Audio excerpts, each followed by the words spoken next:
Dear students, आज के इस वीडियो लेक्चर में हम एड्रिनल ग्लैंड के बारे में पढ़ेंगे। इससे पहले वाले के अंदर हमने जो एंडोक्राइन जो सिस्टम है उसमें पाई जाने वाली विभिन्न ग्लैंड्स के बारे में कुछ बातें बताई थी और उसमें जो पिट्यूटरी ग्लैंड उसके बारे में अपन ने स्टडी किया था। आज हम एड्रिनल ग्लैंड के बारे में विस्तृत अध्ययन करेंगे। जैसा कि इस डायग्राम में हम देखते हैं कि इसमें एड्रिनल ग्लैंड है, उसके दो पार्ट स्पष्ट रूप से दिखाई दे सकते हैं। बाह्य जो भाग होता है उसको एड्रिनल कोर्टेक्स बोलते हैं और जो आंतरिक भाग जो होता है उसे एड्रिनल मेडुला कहा जाता है। एड्रिनल कोर्टेक्स जो है मुख्यतः तीन चीज़ों के अंदर अपना योगदान करता है: साल्ट की कंसंट्रेशन में, शुगर के कंसंट्रेशन में और सेक्सुअल बिहेवियर से संबंधित जो एड्रिनल कोर्टेक्स है उसके द्वारा जो हार्मोन्स है वो स्रावित किए जाते हैं। जो सॉल्ट जो है उसके कंसंट्रेशन को, सॉल्ट बैलेंस को रेगुलेट करने के लिए एड्रिनल कोर्टेक्स के द्वारा मिनरलोकोर्टिकॉइड्स का सीक्रेशन किया जाता है। और मिनरलोकोर्टिकॉइड्स में प्रमुख जो हार्मोन जो है वो है एल्डोस्टेरोन, जो जिसका जो रेगुलेशन है वो किडनी से स्रावित होने वाले रेनिन हार्मोन के द्वारा कंट्रोल किया जाता है। और ये सोडियम तथा वाटर के जो एब्जॉर्प्शन है उसको रेगुलेट करता है। साथ ही पोटेशियम जो है उसके एक्सक्रीशन में इसका प्रमुख योगदान होता है। यानी सोडियम तथा वाटर जो है उसको जो किडनी के द्वारा अवशोषित करने में इसका मुख्य रोल होता है। साथ ही ये पोटेशियम जो होता है उसको किडनी के द्वारा यूरिन के अंदर या उसके अंदर सीक्रेट करने का कार्य है इसके द्वारा किया जाता है। यानी कि सोडियम, वाटर और पोटेशियम का जो बैलेंस है वो मिनरलोकोर्टिकॉइड्स के द्वारा किया जाता है। दूसरा जो हार्मोन्स इसके का जो ग्रुप है इसके द्वारा स्रावित होने वाले उनको हम ग्लूकोकोर्टिकॉइड्स कहते हैं। और इनके द्वारा जो शुगर मेटाबॉलिज्म है, साथ ही इसमें स्ट्रेस रेस्पॉन्स को भी इसके द्वारा रेगुलेट किया जाता है। इसमें प्रमुख जो हार्मोन स्रावित किया जाता है उसको कोर्टिसोल हार्मोन शामिल किया गया है। इसके द्वारा जो मेटाबॉलिज्म है उस कार्बोहाइड्रेट मेटाबॉलिज्म को इसके द्वारा रेगुलेट किया जाता है। मुख्यतः जो ग्लूकोज का फॉर्मेशन और ग्लूकोज का जो रिलीज है वो ग्लूकोकोर्टिकॉइड्स के द्वारा रेगुलेट किया जाता है। थर्ड जो हार्मोन है वो का जो ग्रुप है वो है कोर्टिसोल। इसके द्वारा मुख्यतः फैट्स और प्रोटीन के जो मेटाबॉलिज्म है उसको रेगुलेट किया जाता है। इसके द्वारा जो फैट है उसके मेटाबॉलिज्म को बढ़ाया जाता है और फैटी एसिड्स को एडिपोज टिश्यू से मुक्त किया जाता है। प्रोटीन का जो मेटाबॉलिज्म में इसके द्वारा लीवर के अंदर प्रोटीन के सिंथेसिस को इसके द्वारा बढ़ाया जाता है और प्रोटीन के ब्रेकडाउन ऊतकों के अंदर जो टिश्यूज़ है वहाँ पर प्रोटीन के ब्रेकडाउन को इसके द्वारा रेगुलेट किया जाता है। अदर जो कोर्टिसोल्स है उसमें इन्फ्लेमेशन या इम्यून सिस्टम से रिलेटेड जो फंक्शंस है वो भी कोर्टिसोल्स के द्वारा किए जाते हैं। थर्ड जो ग्रुप है उसको अपन जो सेक्सुअल बिहेवियर है उसको कंट्रोल करने के लिए एंडोजन्स जो हार्मोन्स है उसके द्वारा सिक्रेशन किया जाता है। इसमें प्रमुख जो हार्मोन होता है टेस्टोस्टेरोन, जो कि मेल के अंदर स्रावित किया जाता है। और ये जो सेक्सुअल बिहेवियर है इस ग्रुप के जो हार्मोन्स होते हैं वो मेल की तुलना में फीमेल के अंदर अधिक क्लियर होते हैं।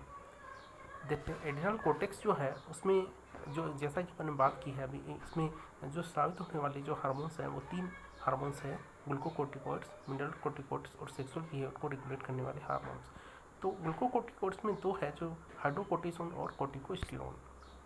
अब अगर अपन एड्रिनल ग्लैंड के जो स्ट्रक्चर है, जो मेन जो स्ट्रक्चर उसके बारे में बात करें तो जैसा कि हमें ज्ञात है, हम छोटी क्लासों में भी इसके बारे में पढ़ चुके हैं कि एड्रिनल ग्लैंड किडनी के ऊपर एक केप के समान पाई जाने वाली एंडोक्राइन ग्लैंड होती है और एक जोड़ी पाई जाती है। यानी कि प्रत्येक किडनी पर प्रत्येक किडनी के ऊपर एक एक संख्या के अंदर पाई जाती है। यानी कि एक जोड़ी जो है वो एड्रिनल ग्लैंड मनुष्य के अंदर पाई जाती है। और जैसा कि ग्लूकोकोर्टिकॉइड्स है उसका जो कंट्रोल है, यानी कि एड्रिनल ग्लैंड का जो कंट्रोल है पिट्यूटरी ग्लैंड के द्वारा किया जाता है कि जो इसके जो एंटीरियर पिट्यूटरी जो एडिनो हाइपोफाइसिस है उससे स्रावित होने वाले जो हार्मोन्स है उनकी देख रेख में या उनके कंट्रोल के अंदर जो है एड्रिनल ग्लैंड को रेगुलेट किया जाता है। यानी कि एडिनोहाइपोफाइसिस से स्रावित होने वाला मुख्य जो रिलीजिंग फैक्टर या हार्मोन जो है वो ACTH है। और ये ACTH कोर्टिसोल जो ACTH है उसकी लेवल, कोर्टिसोल है वो ACTH की लेवल को कम करते हैं और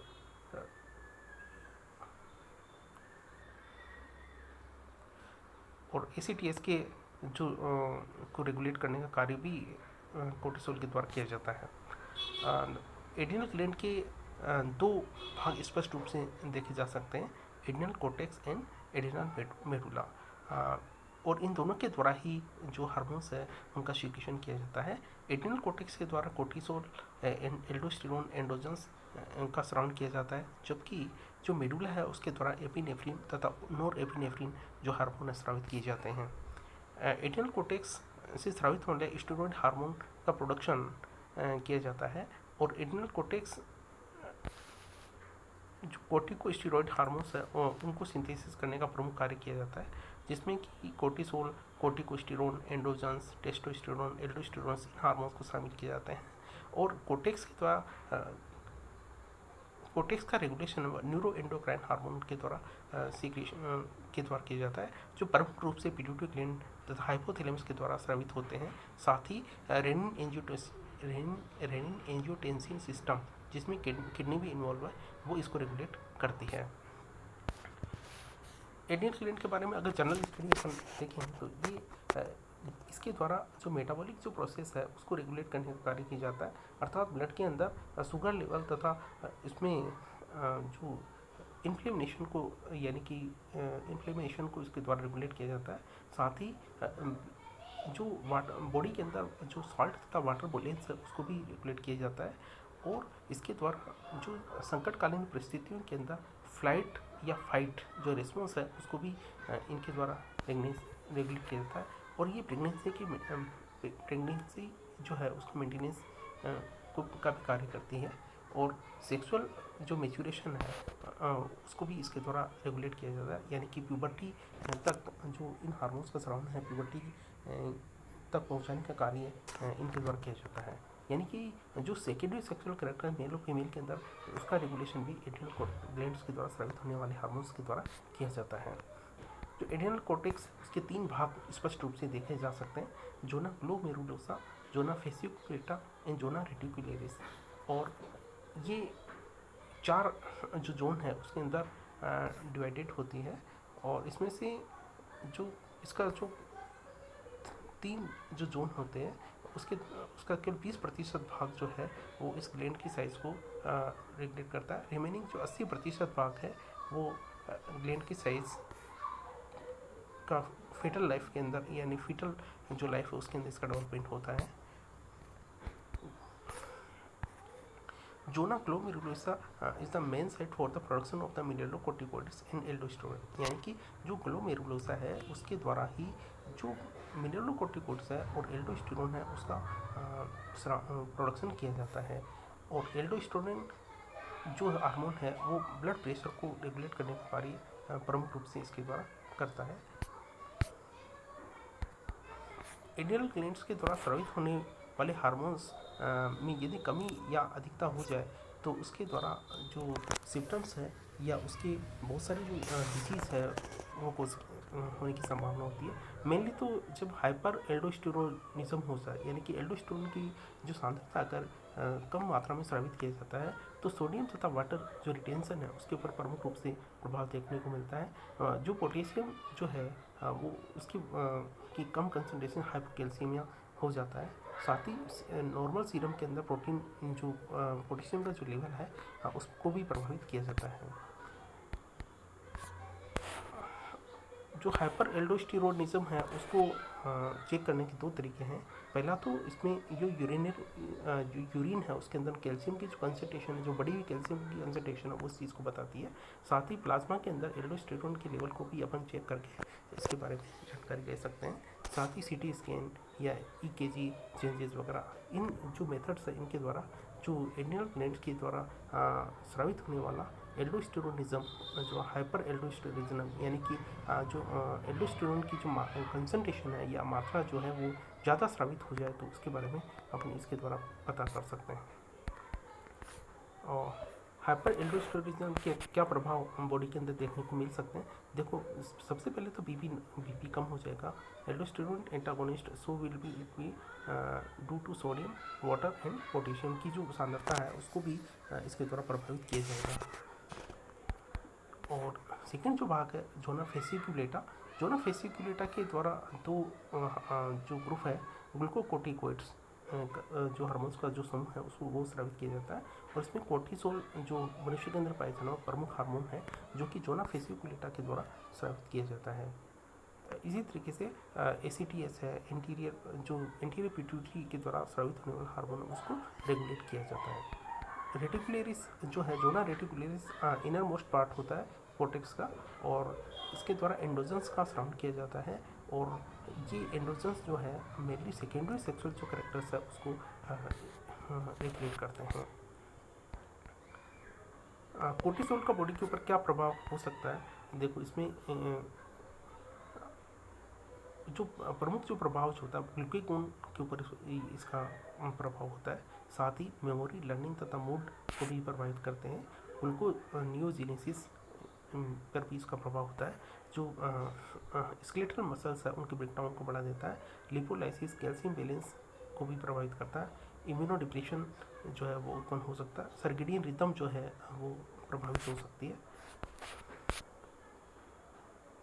कोर्टिसोल्स जो है वो डिजीज़ के मेडिकेशन क्या क्या role in the disease and medication. Cortisol का डिजीज़ में और मेडिकेशन के अंदर क्या उसका रोल हो सकता है। इसका उपयोग जो है इम्यूनोसप्रेसेंट के रूप में कर सकते हैं। हाइपर कोर्टिकोसोलिज्म यानी कुशिंग सिंड्रोम के को ठीक करने में भी इसका उपयोग किया जाता है। एडिशन डिजीज़ के अंदर भी कोर्टिसोल का यूज़ किया जाता है। एड्रिनल ग्लैंड्स के डिसऑर्डर्स यानी कि एड्रिनल ग्लैंड्स की जो एबनॉर्मलिटी है उसके अंदर एबनॉर्मलिटी उत्पन्न हो जाए तो कौन कौन से डिजीज़ उत्पन्न हो सकते हैं। तो प्रमुख रूप से तीन जो डिजीज़ हैं वो एड्रिनल ग्लैंड से जुड़े हुए हैं। कुशिंग सिंड्रोम, कंजेनिटल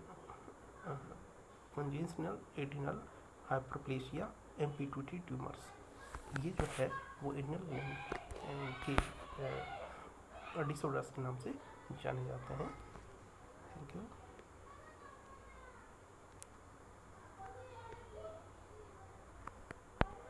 देखते हैं आगे हम कुशिंग सिंड्रोम। देखो, कुशिंग सिंड्रोम का प्रमुख कारण जो है hyper secretion of cortisol caused by the endogenous production and excessive use of the corticosteroids. यानी कि जब कोर्टिसोल का हाइपर सिक्रेशन हो जाता है तो कुशिंग सिंड्रोम उत्पन्न होता है, जिसके अंदर इसके हाइपर सिक्रेशन के लिए दो चीज़ें रिस्पॉन्सिबल हो सकती है। एक तो बहुत अधिक मात्रा में कोर्टिकोस्टेरॉइड्स का यूज़ करना, साथ ही इसका जो एंडोजीनस प्रोडक्शन और excessive use of the corticosteroids या तो बाहर से अधिक मात्रा में लिए जाए या इनका बॉडी के अंदर ही इनका ज़्यादा प्रोडक्शन हो तो हाइपर सिक्रेशन जो है कोर्टिसोल का होने लगता है। तो और इसके द्वारा जो कुशिंग सिंड्रोम है वो उत्पन्न होता है। कुशिंग सिंड्रोम के क्या क्या लक्षण हो सकते हैं। देखो, डायबिटीज़ हो सकती है, हिर्सुटिज्म हो सकता है, हाइपरटेंशन हो सकता है, स्किन जो चेंजेस है उसके अंदर भी परिवर्तन देखे जा सकते हैं। मसल्स के अंदर वीकनेस जो है वो प्रमुख रूप से देखने को मिलती है। डिप्रेशन यानी कि जो मनुष्य है वो डिप्रेशन का शिकार हो सकता है। ऑस्टियोपोरोसिस मतलब कि हड्डियों के अंदर जो हड्डियाँ कमज़ोर हो सकती है और उससे जो कैल्शियम है वो उसकी मात्रा उसके अंदर कम, कैल्शियम डेंसिटी है वो कम हो सकती है। हाइपोकैलमिया हो सकता है। ये सब जो डिजीज़ है जो कुशिंग सिंड्रोम है उसके लक्षण हो सकते हैं। जैसे इस डायग्राम के अंदर जो है कुशिंग सिंड्रोम से एक जो ग्रसित व्यक्ति है उसके बताया गया, जिसके अंदर क्या क्या चीज़ें अपन देख सकते हैं। देखो, इसमें हाइपर ग्लाइसीमिया हो सकता है, सीएनएस इरिटेबिलिटी हो सकती है, fat around the moon face यानी कि फेट के अंदर जो फेस है उसके ऊपर फेट डिपोजिशन होने लगता है और फेस का जो है वो चांद के समान या मून के समान फेस इसमें देखा जा सकता है। इसके साथ में गायनिकोमेस्टिया भी इसके मेल के अंदर गायनेकोमेस्टिया देखने को मिल सकता है। साथ में जो बॉडी है उसके ऊपर पर्पल जो धारियाँ हैं वो देखने को मिल सकती है। जो स्किन जो होती है वो पतली हो जाती है, ब्रसेस पेसेस के रूप में देखने को मिलते हैं। दीज आर ऑस्टियोपोरोसिस होने लगती है। तो ये जो सब जो लक्षण हैं वो कुशिंग सिंड्रोम के अंतर्गत देखने को मिलते हैं।